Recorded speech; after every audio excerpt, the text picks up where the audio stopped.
नाज़िन करोंडी जे ॻोठ वज़ीराबाद में पौरियत नज़ीर चांग घर जी छित किरण सबब खुलियल आसमान हेठि वेठल आहे।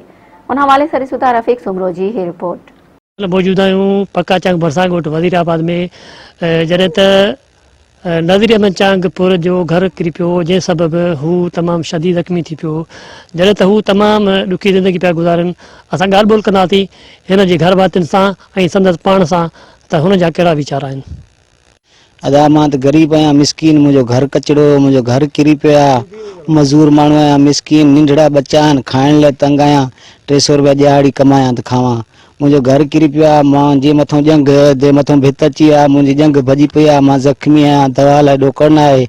ऐं उन खां पोइ अॻु में बि आया, मूं वटि अहिड़ी का इमदाद न पहुती आहे। ऐं रईस मुमताज़ चांग खे अपील आहे ऐं उनखे असलम चांग खे अपील आहे मुंहिंजी, ऐं सरदारनि खे अपील आहे, चङनि खे, ॻोठनि खे, राजनि खे, ज़मींदारनि खे मुंहिंजी अपील आहे, मुंहिंजी मदद कई वञे।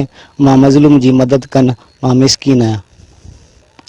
बचड़ा 6-7 बचड़ा आहिनि, मुंहिंजे ॾेर जा बि 5-6 बचड़ा आहिनि। मां रनज़ाल आहियां, बेवा। मुंहिंजे ॾेर खे धकु लॻी पियो आहे ऐं उन जे लाइ उहो कमाई ईंदो त असां खाईंदा पीअंदासीं। हाणे परेशान आहियूं, हर ॻाल्हि जे लाइ परेशान आहियूं असां, ऐं दवा दारुनि जे लाइ बि परेशान आहियूं।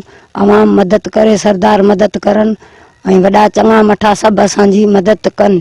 ग़रीब आहे, असांजे बाबे मथां भित किरी पई आहे, जंग भॼी पई अथसि।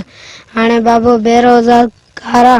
असांजा जेके वॾेरा आहिनि असांजी मदद कनि, वॾेरा मदद ई कोन था कनि। कारम काशे मिले कोन थी, असां तड़पूं था बुख लाइ, असां तड़पूं पिया था। नज़ीर चांग जो पुटु आहियां मां। नाज़ीर तव्हां पोइ नज़ीर चांग जूं ॻाल्हियूं ॿुधियूं।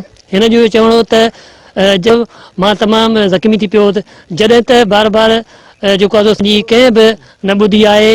ऐं असां हिननि वसवारनि के घुर करे मुतालबो कयो आहे त ख़ुदारा असांजी मदद कई वञे त जीअं पंहिंजे बचनि जो पेट गुज़र करे सघूं। कैमरामैन फारूक बड़ी सां गॾु रफ़ीक सुमरो, मेहरान टीवी, करोंडी।